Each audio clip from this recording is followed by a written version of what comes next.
They shouted "terrorist" in the meeting room, but the real shock was the boss's reaction. Ahmed's hands were trembling on the keyboard. He was trying to complete the final update for the mobile banking application, the company's biggest project. As a Palestinian engineer, he had been working at this German tech company for 2 years, quietly doing his job, not bothering anyone.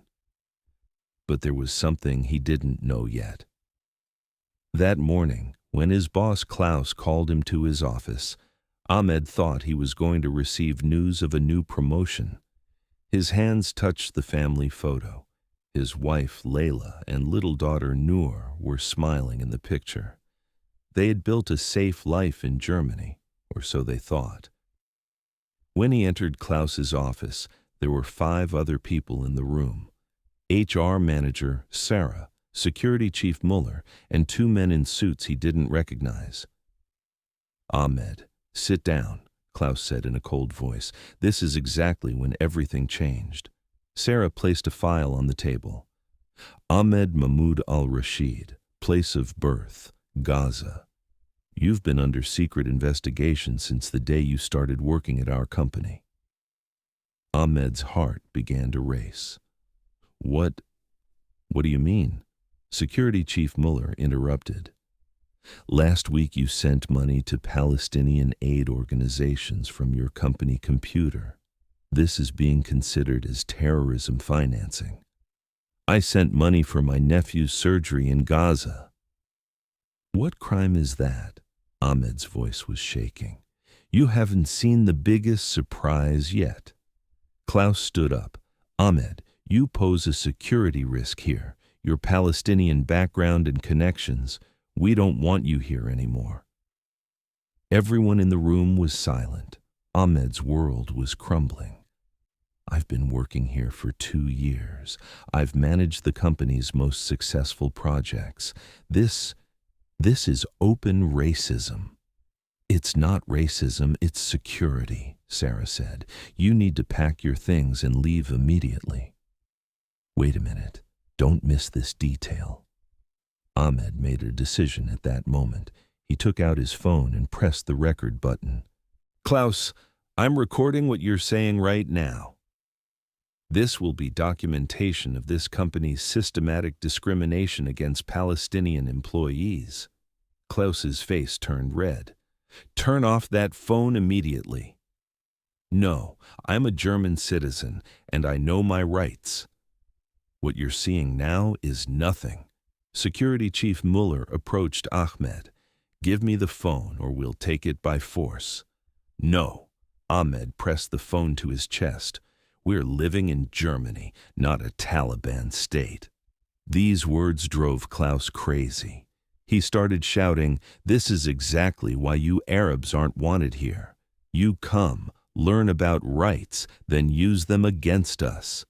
The office door opened. Other employees had gathered in the hallway, watching what was happening inside.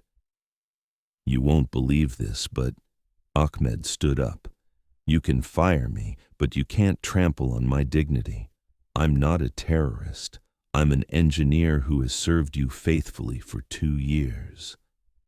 There was hatred in Klaus's eyes. "You and people like you can't live peacefully in this country. You constantly play the victim." Ahmed's voice rose. "I'm not playing the victim. I am a victim, and I won't stay silent anymore." But the most shocking thing was, at that moment, the young woman appearing at the door was Lisa, the company's legal counsel. She was watching Ahmed in amazement. "Klaus, what's happening here?" Lisa asked. "Ahmed is resigning," Klaus said quickly. "No, I'm not resigning," Ahmed shouted. "They're firing me because I'm Palestinian." Lisa's expression changed. "Klaus, this is a very serious accusation." Right at this point, there was a knock on the door. 2 police officers appeared at the door. Klaus had called them. "This man is threatening our company and refuses to leave," Klaus told the police. Ahmed turned to the police with his heart pounding. "Officers, I'm a German citizen. I'm experiencing racism here and I'm documenting it. The older of the policemen, Commissioner Weber, was trying to understand the situation. Sir, please calm down. What happened here? When the phone rang at that moment, his life would change. Ahmed's phone started ringing. His wife Layla was calling. Ahmed answered with trembling hands. Ahmed, I went to school to pick up Noor. Her teacher was very upset. The children in class were teasing Noor, saying, "Your father is a terrorist." Ahmed, what's happening? Ahmed's eyes filled with tears. Everyone in the office could hear Layla's voice. Layla, come home. I'll explain everything. Klaus angrily interrupted. See? This man's presence is affecting our company, families. As security personnel approached, Commissioner Weber turned to Ahmed. Sir, may we listen to the recordings on your phone? Ahmed handed over his phone. Weber began listening to the recordings. Klaus's racist words could be clearly heard. Weber's facial expression changed. Mr. Klaus, this is very serious. This conversation violates anti-discrimination laws. Klaus panicked. Officer, you're misunderstanding the situation. There was something he didn't know yet. Lisa, as the company's legal counsel, intervened. Klaus, I advise you to remain silent immediately. Ahmed, as the company lawyer, let me remind you of your rights. Ahmed was surprised. Lisa was standing by his side. Ahmed, this conversation is illegal under employment law and anti-discrimination laws. You can initiate legal proceedings. Klaus shouted angrily. Lisa, who are you to defend Ahmed? I'm the legal counsel and I defend justice, Lisa said decisively. The most shocking thing was this. Commissioner Weber turned to Ahmed. Mr. Ahmed, what happened to you constitutes a crime under our laws. Do you want to file a complaint? Ahmed took a deep breath. He had stayed silent for 2 years, trying to fit in. Enough was enough.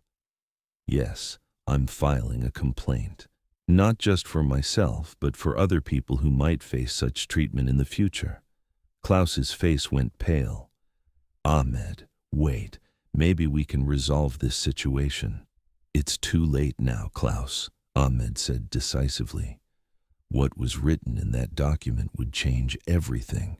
Lisa pulled out a document from her file.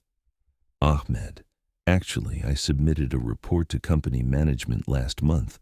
I had documented discrimination cases in the company. Besides you, 3 other immigrant employees received similar treatment.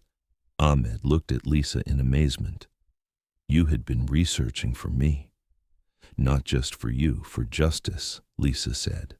This company needs to change. Klaus shouted in desperation. You've all united against me. Just then, when the door opened slightly, what they saw. The company's CEO, Dr. Muller, appeared at the door. He had heard the noise and decided to come check. What's happening here? He asked in a stern voice. Lisa quickly summarized the situation. Dr. Muller's face grew increasingly dark. Klaus, my office, now. Turning to Klaus, he added, You come too, Ahmed. We'll resolve this matter at the highest level. Everyone had learned the truth, but the real shock.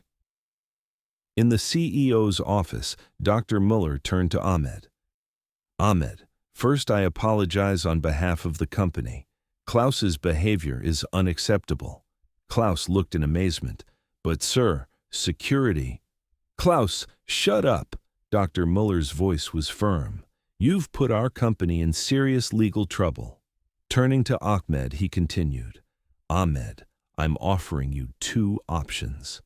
Either legal proceedings and compensation or fundamental change within the company, and you managing this change. When he answered the phone, Ahmed's phone rang again. This time, it was an unknown number. Is this Ahmed al-Rashid? I'm calling from the German Human Rights Association. We heard about what happened to you. We want to support you." Ahmed was surprised. How had the news spread so quickly? Lisa smiled.